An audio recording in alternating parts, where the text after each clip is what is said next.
Okay, this is another energy bar chart problem. So this example, the ball is falling to the ground.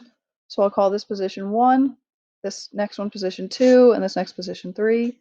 And so I'm going to call this K1 plus U1 is equal to K2 plus U2 is equal to K3 plus U3.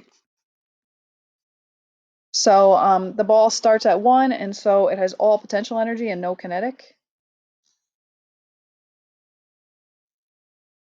And it has nothing for kinetic. And now for 2, it's going to have some kinetic,